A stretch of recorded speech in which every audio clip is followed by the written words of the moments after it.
C'était une immense star de K-pop. Il était beau, riche et célèbre. Mais il mourra à seulement 23 ans alors qu'il était au sommet de son art. Aujourd'hui, le destin tragique de Kim Seung-jae.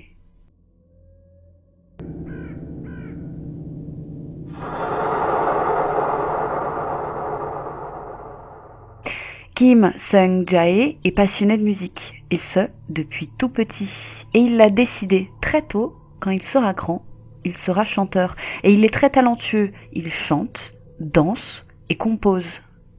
Et il commence sa carrière en tant que danseur, puis intègre rapidement un duo de K-pop. Le groupe sera nommé DE, et il inclut Lee Hyun-do et lui-même. Ils font leur début en 1993 avec le single Turn Around and Look at Me, qui devient immédiatement un hit. Ils deviennent rapidement ultra populaires auprès des adolescentes, leurs albums se vendent comme des petits pains et ils font régulièrement la une des journaux. Mais en 1995, voici qu'ils se séparent alors qu'ils sont au sommet de leur gloire. Mais ils souhaitent, l'un comme l'autre, se lancer dans une carrière solo. Mais comme ils sont meilleurs amis, ils se promettent qu'ils reformeront le groupe plus tard. Et c'est ainsi que le 19 novembre 1995, Kim Seung-jae fait ses débuts en solo et il présente son tout premier single dans une célèbre émission musicale, le CBS Gayo 20. Et c'est un succès immédiat. Mais ce que personne ne sait encore, c'est que ce sera la toute dernière fois qu'il montera sur une scène. Et après avoir fini sa prestation, il retourne à son hôtel avec son manager, sa petite amie et ses danseurs. Ils mangent et boivent quelques bières, puis, comme ils sont fatigués, faut dire qu'ils se sont préparés depuis très longtemps pour cette émission justement, eh bien ces danseurs et son manager décident d'aller se coucher dans leur chambre. Donc les seules personnes à rester dormir dans le salon sont Kim Seung-jae et sa petite amie, que nous appellerons Kim. C'est le pseudonyme qui lui a été attribué par les médias afin de protéger son identité. Donc souvenez-vous, il y a Kim Seung-jae, la pop star, et il y a Kim, la petite amie. Ne me demandez pas pourquoi ils ont choisi le même prénom. Pendant la nuit, son manager met une machine à laver en route, puis retourne dormir. Et c'est vers 6 heures qu'il va réveiller Kim Seung-jae. Mais ce dernier ne réagit pas. Il s'imagine que c'est parce qu'il doit être trop fatigué et décide de revenir plus tard. Et quand il se rend compte que la machine à laver tourne encore, il trouve ça bizarre. Parce qu'en principe, le temps de lavage maximum est de 135 minutes, donc 2h15. Et il avait lancé la machine il y a bien plus longtemps que ça. Le cycle de lavage aurait dû se terminer depuis un bon moment déjà. Mais il ne s'alarme pas plus que ça. Après tout, ce n'est qu'une machine. Et à peine 1 heure plus tard, il tente à nouveau de réveiller Kim Seung-jae pour qu'il prenne son petit déjeuner, qu'il s'aperçoit qu'il ne respire plus. Il est mort. Et le manager contacte immédiatement les autorités. Au début, sa mort est considérée comme un simple arrêt cardiaque. Mais quand la police examine le corps de plus près, il découvre pas moins de 28 traces de piqûres sur son bras droit. Des analyses sont alors effectuées, elles mettent en évidence la présence de composés chimiques dans son organisme. Mais les médecins n'arrivent pas à déterminer quels composants exactement. Et plusieurs jours vont passer avant que les médecins ne découvrent que la substance qui a causé la mort est le thilatémine zolazépam, un produit injectable que l'on retrouve dans le Zolétil, un produit utilisé en anesthésie vétérinaire afin d'endormir les chiens et les chats. La raison pour laquelle l'identification de cette substance a pris autant de temps, c'est parce que c'était la toute première fois qu'un euthanasiant pour animaux avait été utilisé pour commettre un meurtre en Corée.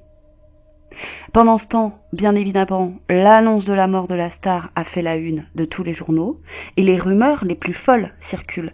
Et beaucoup de gens soupçonne Kim Seung-jae d'être un simple drogué qui aurait fait une overdose, ou encore il se serait carrément suicidé. Mais ces théories n'ont aucun sens pour ceux qui le connaissent. Il avait de bons rapports avec sa famille, ses amis également, mais surtout, il était vraiment heureux et excité à l'idée de démarrer sa carrière solo. Et petit détail qui a son importance, il était droitier. Et les traces d'injection, elles se trouvent également sur son bras droit.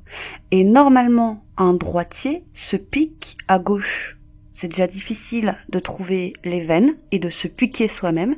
Alors les enquêteurs savent à quel point il aurait été plus logique, en cas de suicide, qu'il utilise sa main droite pour faire les injections sur son bras gauche. Et le nombre de piqûres est lui aussi suspect. Réussir à s'injecter un anesthésiant 28 fois, ça relève du miracle. Il aurait dû s'endormir bien avant de pouvoir faire autant d'injections. Et chose encore plus suspecte, il portait un pull à manches longues. Et ce détail éveille les soupçons de la mère de l'artiste. Elle l'affirme, son fils dormait toujours torse nu ou avec un t-shirt sans manches. Il est donc fort probable que la personne qui lui a fait ces injections, lui aussi, mis ce pull dans l'intention de dissimuler les traces de piqûres. Et rapidement, inévitablement, les soupçons se portent sur la petite amie, Kim. Elle a un comportement pour le moins bizarre. Il faut savoir qu'elle est littéralement obsédée par Kim Sung-jae. Elle appelle constamment ses amis afin de savoir où il est, ce qu'il fait. Et elle a également eu de nombreuses altercations avec ses fans à cause de sa jalousie maladive.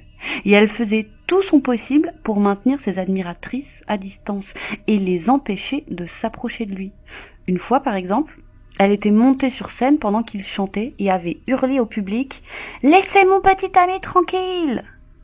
Mais plus grave encore, elle lui a également tiré dessus, sur le visage pour être plus exact, avec un pistolet à gaz. Sans compter qu'un jour, alors qu'elle était en colère contre lui, elle l'avait même attaché à son lit avec du ruban adhésif alors qu'il était endormi. Tout ça pour qu'il ne puisse pas arriver à l'heure pour signer un contrat. Et lassée par son instabilité, Kim Sung-jae l'avait finalement quitté quelque temps avant ses débuts en solo, et peu de temps avant qu'il n'aille vivre aux États-Unis.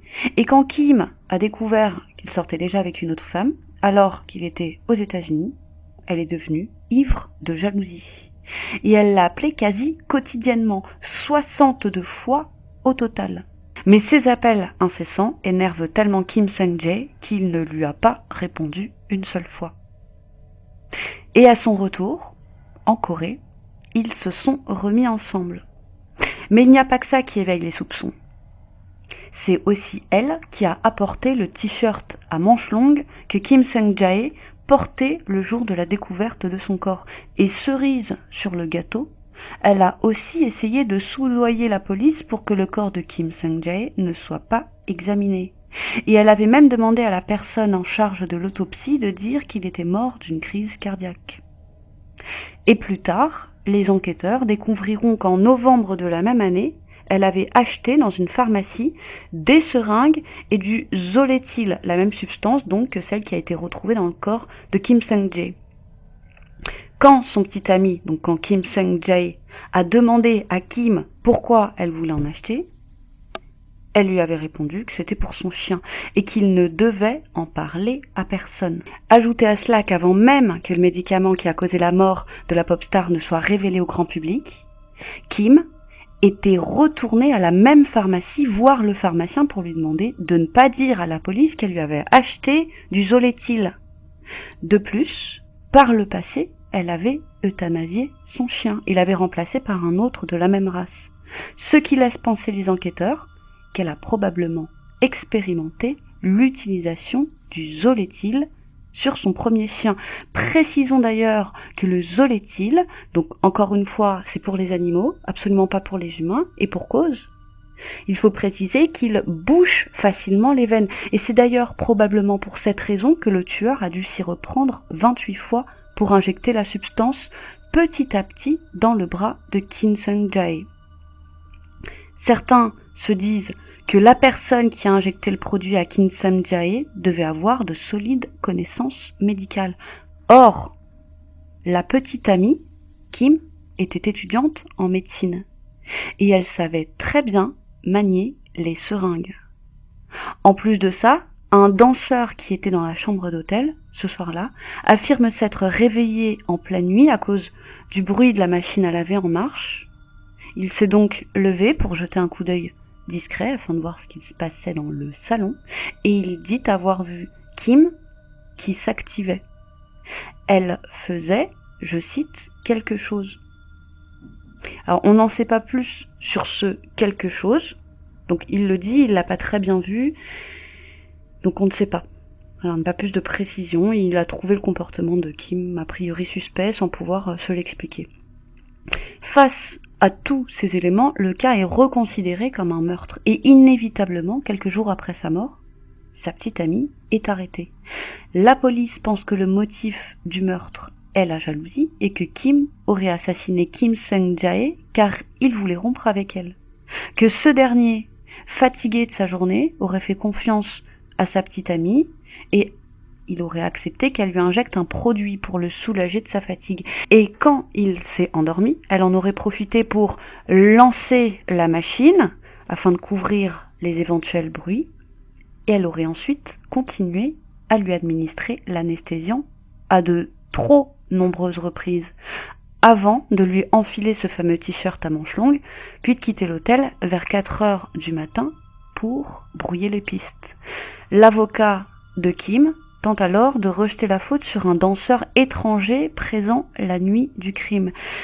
Il était retourné aux États-Unis dès le lendemain de la mort de Kim Sung-jae, affirmant ainsi que ce danseur devait probablement avoir de la rancœur à l'égard de la pop star et qu'il savait lui aussi très bien utiliser une seringue, car il s'était déjà injecté de la drogue par le passé.